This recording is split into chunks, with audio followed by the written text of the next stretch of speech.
dhegaystayaal ku soo dhawaada barnaamij kooban aan ku falanqayn doono waraysi ay laanta af Soomaaliga BBC-du la yeelatay madaxweynaha Somaliland Axmed Maxamed Maxamuud Siilaanyo. Axmed Siilaanyo ayaa hadda booqasho ku jooga magaalada London ee dalka Ingiriiska, isagoo kulamo la yeeshay madaxda dowladda Ingiriiska iyo waliba jaaliyadda Somaliland ee ku dhaqan dalkaasi. madaxweynaha Siilaanyo ayaa waraysi u siiyay laanta af Soomaaliga ee BBC-da kaga hadlay arrimo badan sida waxqabadka dowladdiisa, safarkii Itoobiya oo ku soo maray, iyo wixii ay ka wada hadleen dowladda Itoobiya intuuna iman magaalada London. iyo sidoo kale arrinta rabno inaan ku falanqeyno waxa weeye waa arrintii ka dhacday gobolka Awdal bishii Sebtembar ee sanadkan 2010. arrintaas oo ahayd kadib markii ciidamo ONLF oo lagu soo tababaray dalka Eritrea ay ka soo degeen xeebaha degmada Lughaya, iyagoo la sheegay inay rabeen inay u sii gudbaan dalka Itoobiya.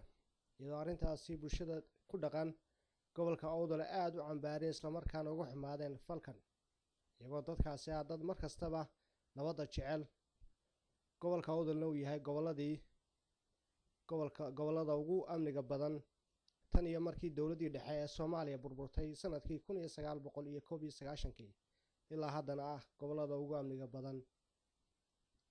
haddaba dhegaystayaal, waraysigii uu ka qaaday wariyaha BBC-da ee Yuusuf Garaad ayaa waxa uu weydiiyey su-aashii uu weydiiyey ay ahayd arrimahaas iyo wuxuu ka yidhiba waatan ku soo dhawow.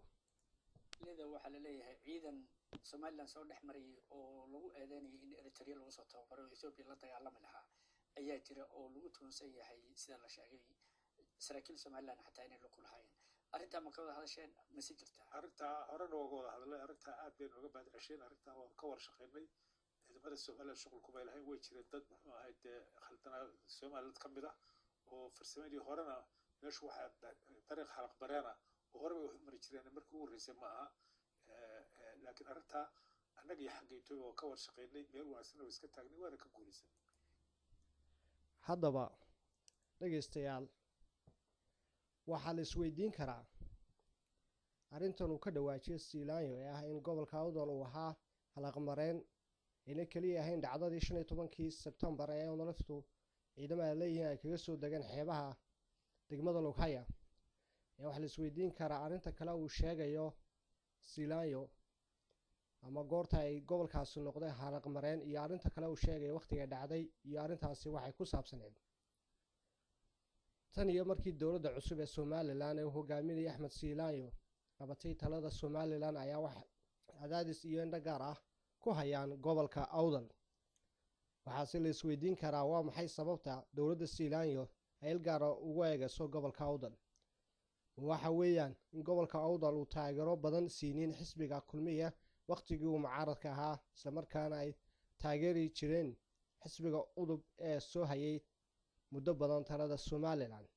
2 inay jirto colaad gooniya oo Siilaanyo u hayo gobolkaasi. haddaba dhegaystayaal, adiga ayaan ku daynayaa wixii jawaaba. haddaba barnaamijkeenan ku falanqeynayna waraysigii uu la yeeshay Yuusuf Garaad Axmed Maxamed Maxamuud Siilaanyo madaxweynaha Somaliland, intaas ayaynu ku soo gabagabeynaynaa. intaan mar kale ku kulmi doono waxaan iga tegaynaa saas iyo nabadgelyo.